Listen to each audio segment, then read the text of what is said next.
Hare Krishna devotees, welcome to Shloka Day. Today's Shloka is Shloka number 22 of chapter 16. Etair vimuktah kaunteya. Etair vimuktah kaunteya. Tamo dvaraistribhir naraha. Tamo dvaraistribhirnaraha. Acharatyatmana shreyaha. Acharatyatmanah shreyaha. Tato yati parangatim. Tato yati param gatim. Word for word meaning, translation and purport by His Divine Grace, Srila A.C. Bhaktivedanta Swami Prabhupada, Srila Prabhupada Ki Jai. Etaihi, Etaihi. from these, From these. vimuktaha, Vimuktaha. being liberated. Being liberated. Kaunteya, Kaunteya. son of Kunti. Son of Kunti. Tamaha dwaraihi, Tamah dvaraihi. from the gates of ignorance. From the gates of ignorance. Tribihi, Tribihi. of three kinds. Of three kinds. Naraha, Naraha. a person. A person. Acharati, Acharati. performs. Performs. Atmanaha, Atmanaha. for the self. For the self. Shreyaha, Shreyaha. benediction. Benediction. Tataha, Tataha. thereafter.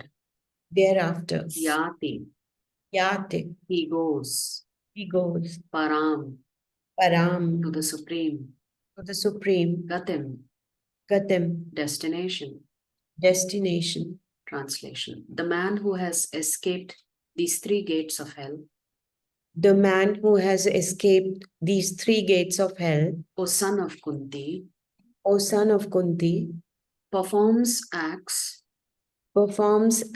conducive to self-realization, conducive to self-realization, and thus gradually attains the supreme destination. and thus gradually attains the supreme destination. So Prabhupada writes in the purport, one should be very careful of these three enemies to human life: lust, anger, and greed. The more a person is freed from lust, anger, and greed, the more his existence becomes pure. So as we were saying yesterday, not all shlokas should be translated literally. So the deeper meaning is that the more you feed these negative aspects of yourself, the further away you move from Krishna. And the more you subdue these three aspects of yourself, then the more you can be connected with Krishna. Then he can follow the rules and regulations enjoined in the Vedic literature. By following the regulative principles of human life, one gradually raises himself to the platform of spiritual realization. So what is the process to control this lust, anger, and greed? Is to follow the instructions of the Acharya and to chant your 16 rounds, follow the 4 regulative principles. If one is so fortunate by such practice to rise to the platform of Krishna consciousness, then success is guaranteed for him. In the Vedic literature, the ways of action and reaction are prescribed to enable one to come to the stage of purification. The whole method is based on giving up lust, greed, and anger. By cultivating knowledge of this process, one can be elevated to the highest position of self-realization. This self-realization is perfected in devotional service. In that devotional service, the liberation of the conditioned soul is guaranteed. So the Lord is saying, ultimately you will reach the supreme destination. And Prabhupada is just emphasizing that, is that by practicing Bhakti Yoga, your consciousness will slowly rise to the platform of pure love for the Supreme Lord. So in that devotional service, the liberation of the conditioned soul is guaranteed. Therefore, according to the Vedic system, there are instituted the 4 orders of life and the 4 statuses of life called the caste system and the spiritual order system. I was reading Prabhupada's purport to one of the shlokas in the 3rd canto, 1st chapter. Prabhupada was saying that when it comes to the 4 varnas, the 3 varnas will never accept working for others. Brahmanas work for themselves by, how do they do that? They perform services on behalf of others, right? There are 2 kinds of Brahmanas. Those who perform the rituals for the benefit of others, and those who actually study the scriptures. So they will never work for somebody else. They are on their own. Similarly, Kshatriyas will never work for others. They serve others, they collect taxes, they provide good administration. Similarly, Vaishyas have their own, whatever, small businesses. They'll never work for others. So the only category that works for others is Shudras. And therefore, when Prabhupada says, in Kali Yuga, 99% of us are Shudras because we are working for others. We are dependent on others to give us a paycheck. We don't work for ourselves. So hence, I finally understood why Prabhupada said we are all Shudras. Of course, we are all Shudras because we have also not cultivated the qualities of a Brahmana yet. But it gave me a different perspective when Prabhupada said the nature of the work itself for Brahmanas, Kshatriyas, and Vaishyas is that they are not dependent on others. They don't work for others as a servant. Prabhupada was mentioning in that book, but they will never accept that servant role. Therefore, vast majority of the people in Kali Yuga are actually Shudras because we are working for others. There are different rules and regulations for different castes or divisions of society, and if a person is able to follow them, he will be automatically raised to the highest platform of spiritual realization. Then he can have liberation without a doubt.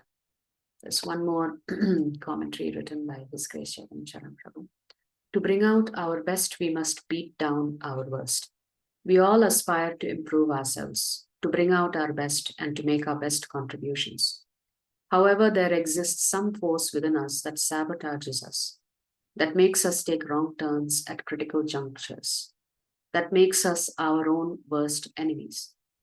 Our higher aspirations originate ultimately from our spiritual core, whereas our self-defeating lower side arises from our conditionings. The Bhagavad Gita indicates that these conditionings come primarily in 3 forms: lust, anger, and greed. As long as we don't overcome these forces, we can't act for our well-being. The Gita 16.22 exhorts us to fight and overcome these forces. Unless we can learn to purge ourselves of our lower side, our higher side can't be sustained, just as fire can't last for long in rain. Of course, the sequence here is not chronological. That is, it is not that we have to first beat down our worst and then we will bring out our best. Actually, the opposite is most often true. We need to develop our devotion, connect with Krishna, and uncover our godly spiritual core, thus bringing out our best and thereby crowding out the worst. Fire is often a powerful way of getting rid of the water already present. In the sense Prabhu is explaining,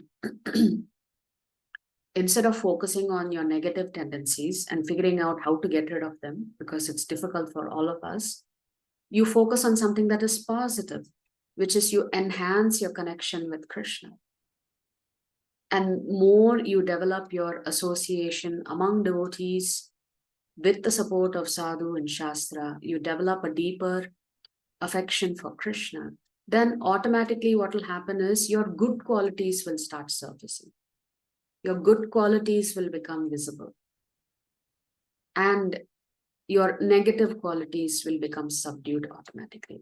So you don't have to make a separate effort to get rid of lust, anger, and greed.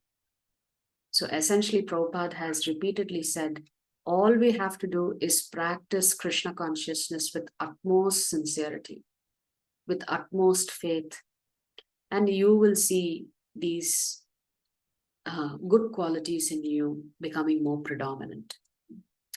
So it's just the way, it's just a perspective, right? You can focus on the negative to get rid of it, or you can focus on the positive to enhance what is already there within you.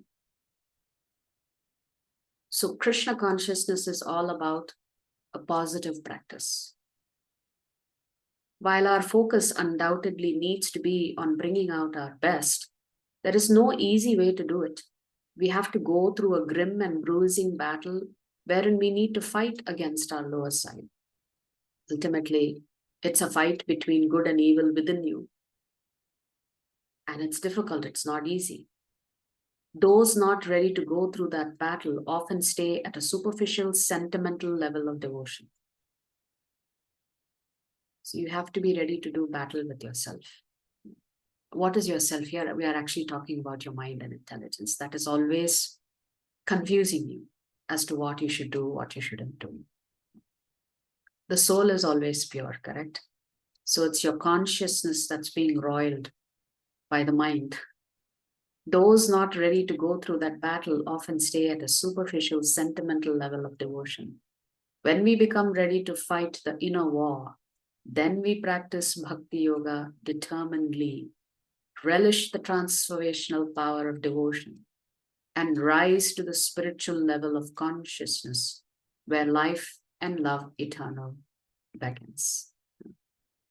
So essentially the Lord is saying, those who have conquered these three aspects, lust, anger, and greed, they have actually escaped the gates of hell, in the sense that they are at a higher level of consciousness.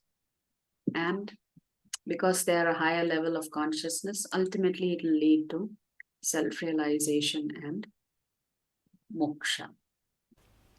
If you like our videos, please subscribe to our channel and turn on the bell notification. If you'd like to join our classes every day, please check the details in the description section of this video. We look forward to serving you.